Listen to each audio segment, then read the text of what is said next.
고객이 미처 인식할 겨를도 없이 브랜드는 고객의 행동에 엄청난 영향력을 행사하는 거 알고 계세요? 고객이 결정을 내리는 모든 것은요, 사실 브랜드 전략에 의해서 이루어지는데, 고객들은 자신의 선택이 외부의 요소 때문에 흔들렸다라고 생각하지 않아요. 오롯이 본인의 선택이라고 생각을 하죠. 대중이 선택하는 잘 나가는 브랜드의 핵심 경쟁력은요, 바로 보이지 않는 영향력이 존재한다라고 합니다. 안녕하세요, 박강사입니다. 오늘은 대중의 행동을 좌우하는 비즈니스의 비밀을 다룬 보이지 않는 영향력이라는 서적의 내용으로 함께 보겠습니다. 로마에 가면 로마법을 따른다 라고 하잖아요. 낯선 지역을 방문할 때 그곳의 관례에 따르는 태도는 예의 바른 행동이라고 여겨져요. 반대로 공식 행사와 어울리지 않는 튀는 옷차림은요, 되게 긍정적으로 받아들여지지 않죠. 바로 이런 것이 사회적 영향력이 강하게 적용하는 것이거든요. 그럼에도 불구하고 사람들은요, 여전히 자신이 타인의 영향을 받지 않는다라고 생각하는 경우가 많아요. 심지어 사람들은 영향력을 고사하고 종종 주변의 사람들을 모방하거나 그들을 따라합니다. 내가 다른 누군가의 행동을 볼 때 마치 내가 직접 행동을 할 때와 같은 신경세포가 활성화된다는 거 알고 계세요? 이탈리아 과학자들은 이러한 것을 거울신경이라고 칭했는데요. 사람들은 자신의 외모가 비슷한 사람들을 좋아한대요. 이상형을 고르는 실험에서도 본인의 사진을 포토샵한 이성을 선택을 하게 되고요. 게다가 오랜 세월을 함께한 부부를 보면 외모적으로나 행동적으로나 점점 닮아가기까지 하죠. 부부가 닮아가는 건 사실 유전학적으로 설명할 수 없는 거잖아요.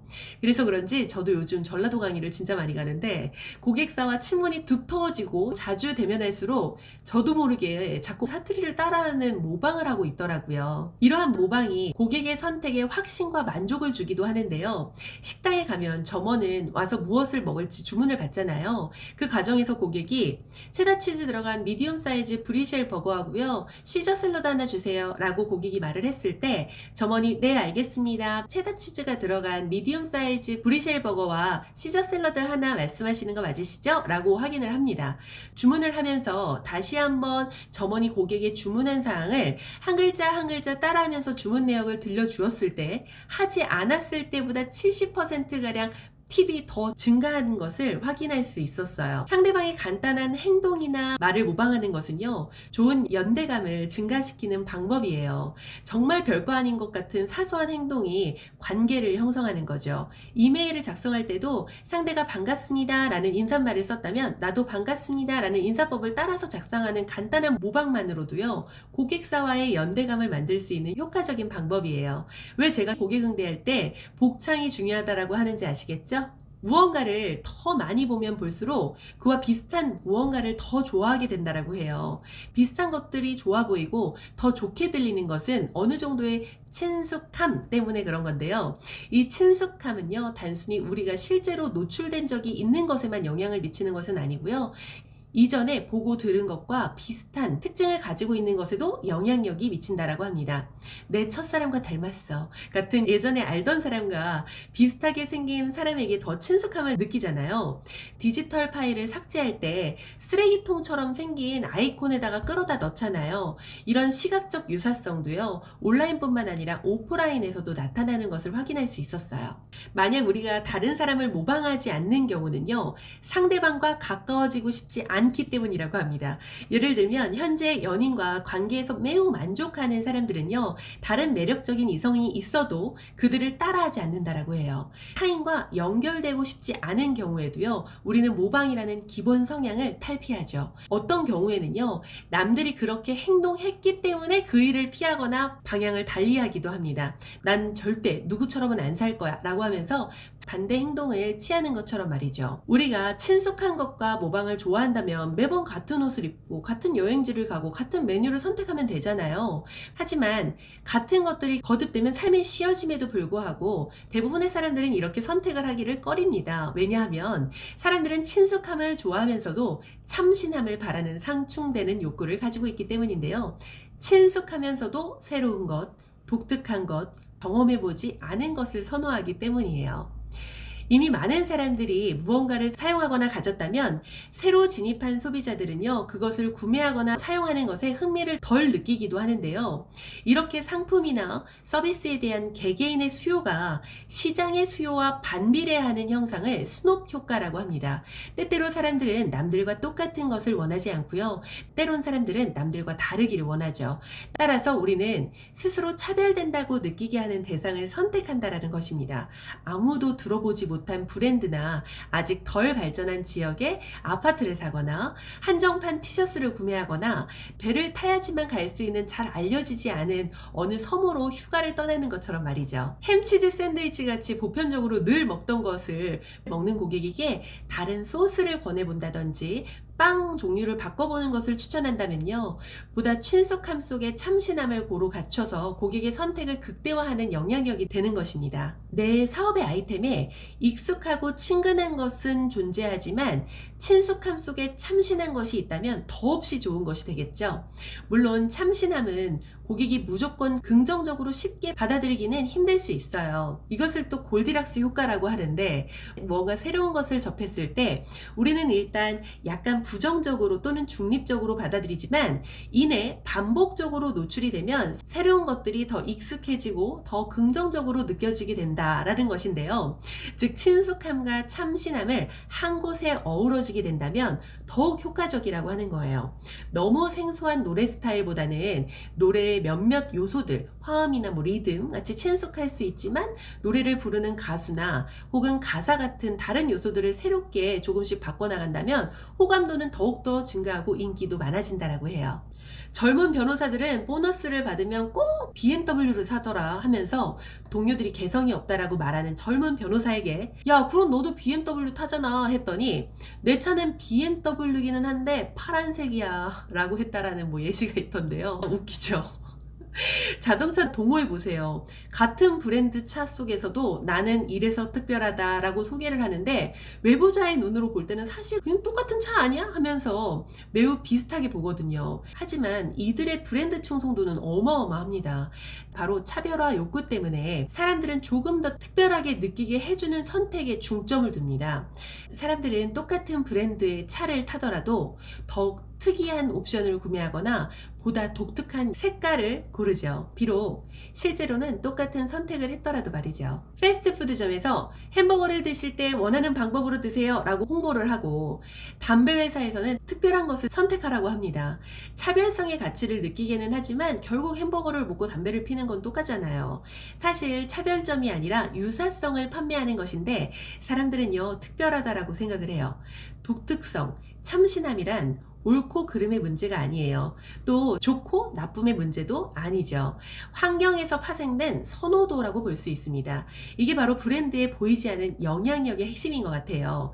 애플은요 근본적으로 모든 사람들에게 똑같이 제공되는 엄청난 인기 상품이더라도 다양하게 변형을 하면서 고객들이 차별된다라고 믿게 해요. 그러니까 고객들에게 미치는 영향력은요 유사성과 차별성 양쪽 모두에게 작용된다는 것입니다.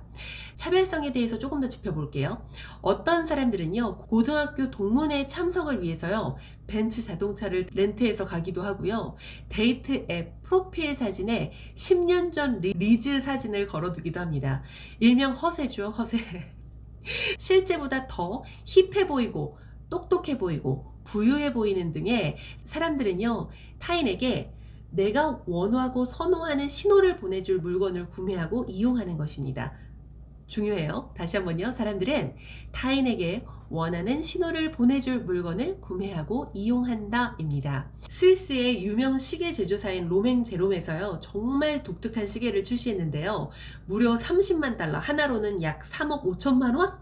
짜리 낮과 밤이라는 시계였어요. 이게 10분 초를 나타내는 초심이 없어가지고요 시간을 알 수가 없어요. 타이타닉호의 잔해에서 나온 금속으로 만든 시계이고, 우주의 본질적인 대립의 두 영역을 나타내는 낮과 밤을 나눠서 낮과 밤이라는 때를 알려주는 이런 독특한 시계인데, 이 시계는요 대부분의 사람들에게는 쓸모없는 시계일 수 있지만 모든 것을 갖추고 있는 억만장자에게는 완벽한 시계였대요. 왜 억만장자들은 시계 없어도 시간을 알 수 있는 요소들이 되게 많잖아요. 비서가 알려준다든지 많대요. 이 시계를 만든 회사의 CEO도 이렇게 시계를 홍보했어요. 누구나 시간을 알려주는 시계는 살 수 있지만 진정한 안목이 있는 고객만이 그렇지 않은 걸 살 수 있죠. 라고 말이죠. 저는 억만장자가 아니라서 그런지 공감을 1도 못했지만 놀랍게도요, 이 시계는 48시간도 채 지나기도 전에 모두 완판됐습니다. 놀랍죠?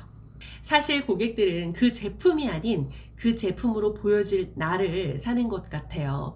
고객 스스로 인식하지 못하더라도 우리가 계속해서 고객이 무엇을 생각할지, 무엇을 보여주고 싶은지, 그래서 무슨 행동을 할지, 그래서 우리는 어떠한 영향력을 행사해야 할지 유사성과 차별성을 고민할 필요가 있다는 것입니다. 왜냐하면 사람들은 타인에게 원하는 신호를 보내줄 물건을 구매하고 이용하는 것일 테니까요.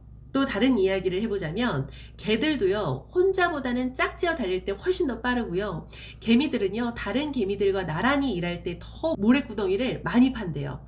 닭들은요 자기가 배가 불러도요 다른 닭들이 모이를 쪼고 먹고 있으면 계속 모이를 쫀대요. 동물뿐만 아니라 인간도 마찬가지라고 해요. 다른 누군가가 곁에 있을 때 수행성이 더 좋아진다라고 합니다. 신발을 찾을 때도요, 다른 사람들이 보고 있으면 더 빨리 찾고요. 노련한 운동선수들은요, 관중이 있을 때 더욱더 득점을 잘하고, 그렇지 않은 선수들은요, 더 많이 실수한다라고 합니다. 필기를 하든 타이핑을 하든지 간에요, 남들이 쳐다보고 있으면 속도가 훨씬 더 빨라지고요. 맛이 그저 그래도 줄 서 있는 집에 고객들이 계속 모이죠. 대중을 끌어모으는 시장의 좋은 수단은요, 바로 대중이라고 합니다. 많은 사람들이 선택한 인기 제품만 선택해도요, 반은 성공이다 하잖아요. 고객의 소리가 곧 브랜드의 마케팅이 돼버리는 이 시대에 고객이 참여하고 함께 할 수 있다면 더욱더 많은 고객들이 선택하는, 선호하는 브랜드가 될 수 있어요. 역으로요, 부정적인 VOC나 고객 불만을 작성하는 게시판은 비공개로 해놓는 이유가 있죠. 선택이나 의견을 표명할 때 비공개로 하면 사회적 영향력을 피할 수 있거든요. 회의를 거수로 결정하지 않고 비밀 투표를 하면요, 독립성이 장려가 되고 집단 사고를 피할 수가 있어요. 익명 투표도 사람들이 훨씬 더 자유롭게 의견을 말할 수 있게 해주잖아요.